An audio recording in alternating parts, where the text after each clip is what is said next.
بسم اللہ الرحمن الرحیم۔ شروع اللہ تعالیٰ کے نام سے جو نہایت مہربان اور رحم والا ہے۔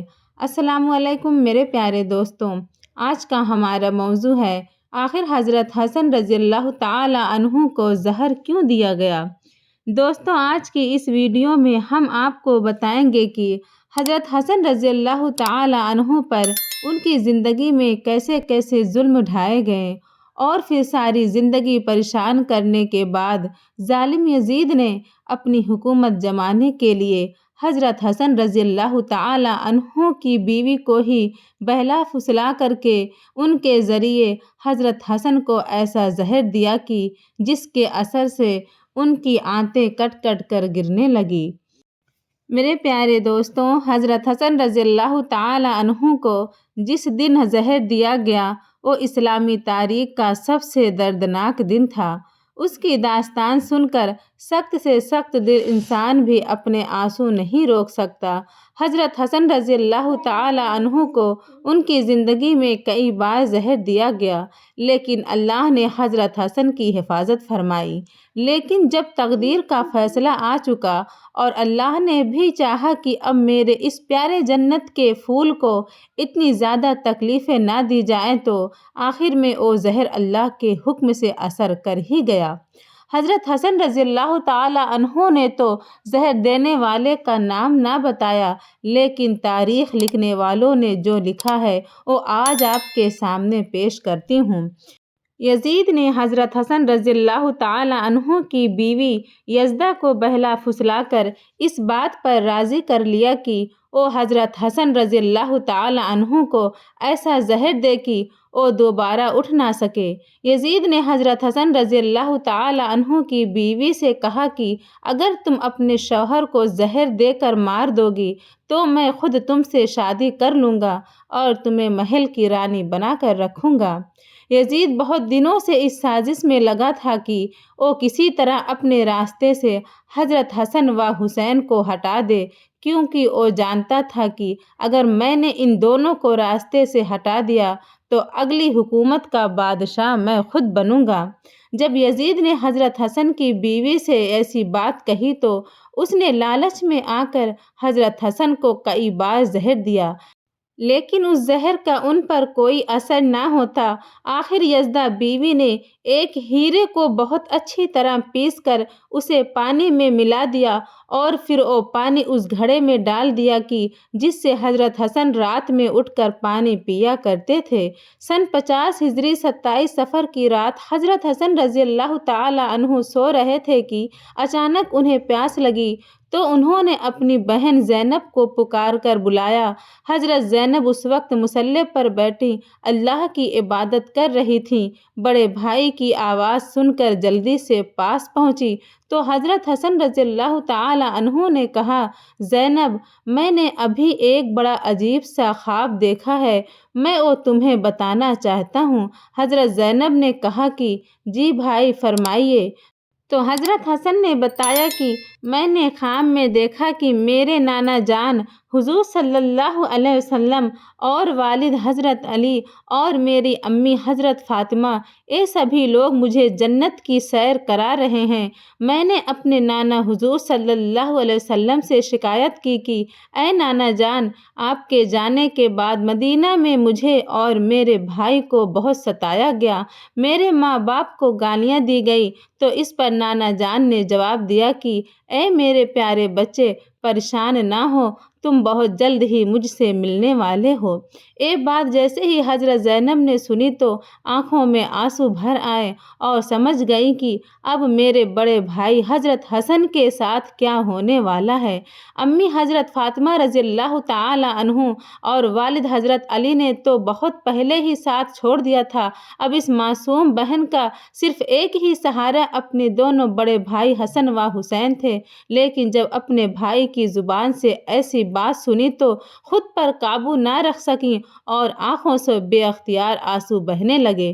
حضرت حسن رضی اللہ تعالی عنہ نے کہا کہ بہن، مجھے پیاس لگ رہی ہے، تم جا کر میرے گھڑے سے میرے لیے پانی لے آؤ۔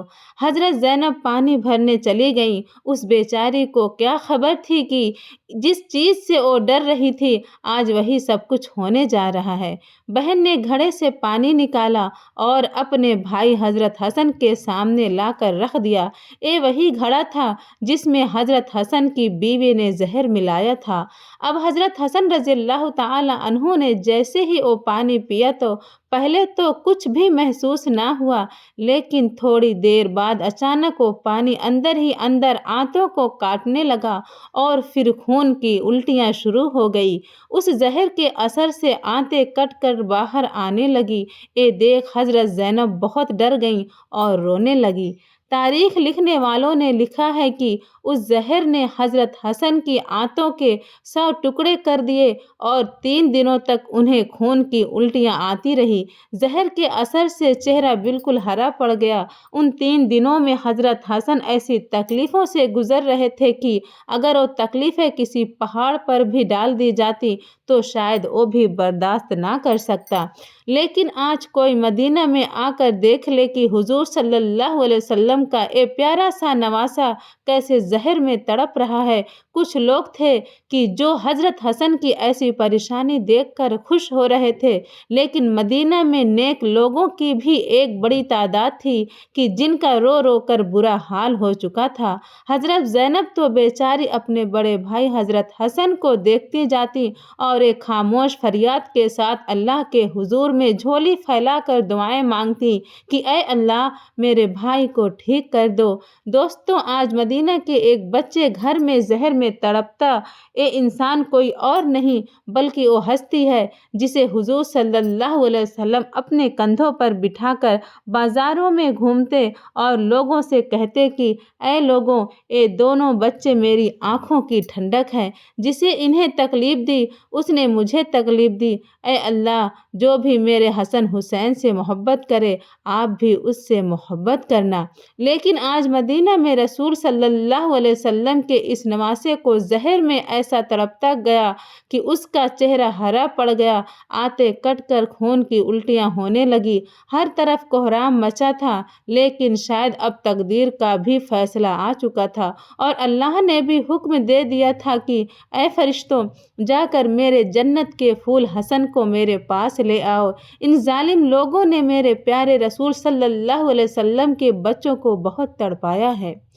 حضرت حسن رضی اللہ تعالی عنہ جانتے تھے کہ اس گھڑے میں زہر کس نے ملایا ہے، کیونکہ گھر میں باہر کا تو کوئی بندہ نہیں آ سکتا، لیکن حضرت حسن نے کسی کو بھی اس بارے میں اپنی زبان سے کچھ نہ بتایا، یہاں تک کہ جیسے ہی ان کے چھوٹے بھائی حضرت حسین کو خبر ہوئی تو وہ دوڑتے ہوئے آئے اور کہنے لگے کہ بھائی جان، آپ صرف مجھے ایک بار اس کا نام بتا دو کہ جس نے آپ کو زہر دیا ہے۔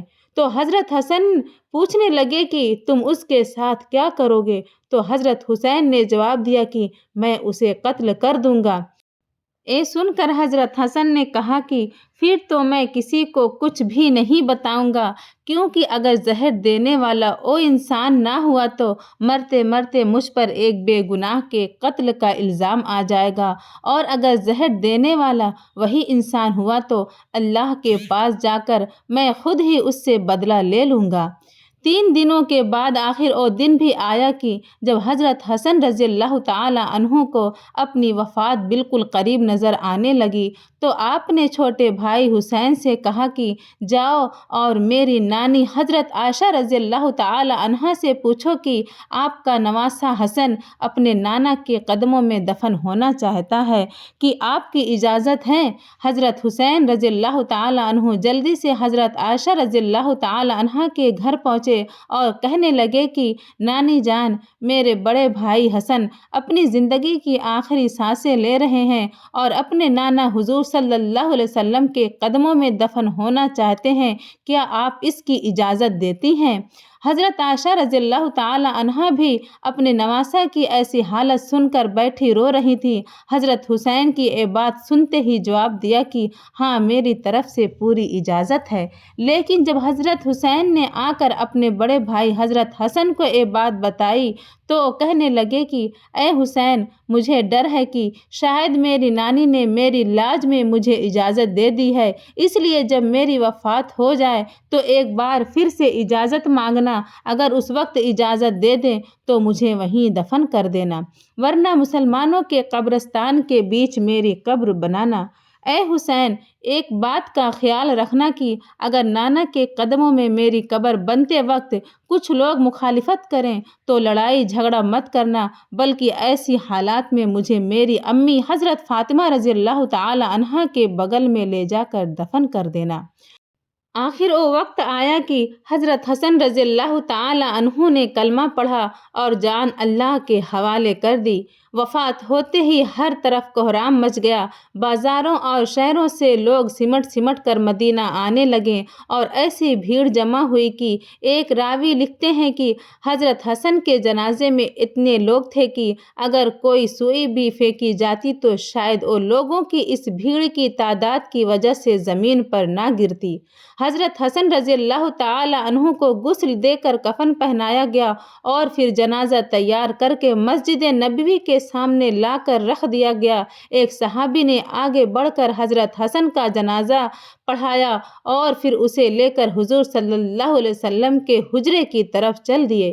لیکن جیسے ہی مروان کے لوگوں کو اس بات کی خبر ہوئی کہ حضرت حسن کو حضور صلی اللہ علیہ وسلم کے قدموں میں دفن کیا جائے گا تو سبھی تلواریں لے کر لڑنے آ گئے اور کہنے لگے کہ جب ہمارے خاندان کے ایک فرد حضرت عثمان رضی اللہ تعالی عنہ کو اس جگہ دفن نہ ہونے دیا گیا تو ہم حسن کو بھی اس جگہ دفن نہیں ہونے دیں گے۔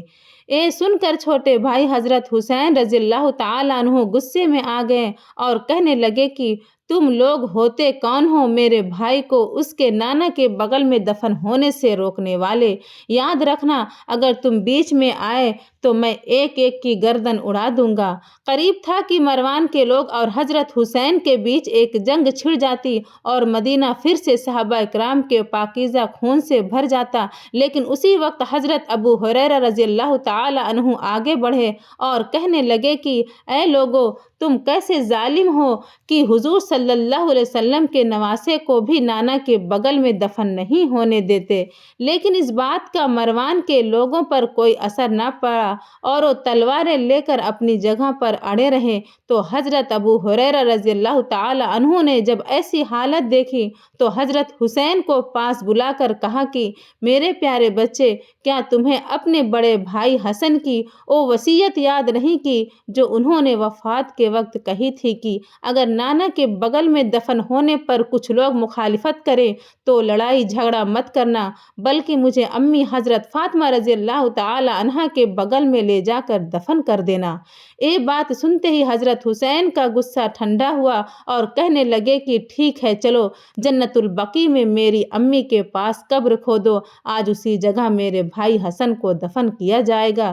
سارے لوگ جلدی سے جنت البقیع پہنچے اور حضرت حسن کے لیے قبر کھودی گئی۔ شام ہوتے ہوتے حضرت حسن رضی اللہ تعالی عنہ کو ان کی امی حضرت فاطمہ رضی اللہ تعالی عنہا کے بغل میں دفن کر دیا گیا۔ دوستوں، حضرت حسن رضی اللہ تعالی عنہ کی وفات کوئی ایسی ویسی وفات نہیں تھی، بلکہ اس کا اثر عالم اسلام پر ایسا پڑا کہ بنو ہاشم کی عورتوں نے 1 مہینے تک سوگ منایا، بازاریں بند ہو گئی، لوگوں نے کام دھندا چھوڑ دیا اور حضرت حسن کی وفات کا غم ایسا تھا کہ سبھی اپنا غم بھول چکے تھے۔ جنازے کے بعد جب حضرت ابو ہریرہ رضی اللہ تعالی عنہ مسجد نبوی میں پہنچے تو دیکھا کہ لوگ بہت پریشان ہیں اور بیٹھے رو رہے ہیں، تو حضرت ابو ہریرہ رضی اللہ تعالی عنہ کہنے لگے کہ اے لوگوں، آج جی بھر کر رو لو، کیونکہ میرے پیارے رسول صلی اللہ علیہ وسلم کے سب سے محبوب بچہ آج ہمیں چھوڑ کر جا چکا ہے۔ امید ہے کہ آپ لوگوں کو ویڈیو پسند آئی ہوگی۔ پلیز میرے چینل پر نئے ہوں تو سبسکرائب کیجئے، بیل نوٹیفیکیشن کو بھی پریس کر دیجئے۔ ملتے ہیں ایک نئی ویڈیو کے ساتھ، تب تک اپنا خیال رکھیں۔ اللہ حافظ۔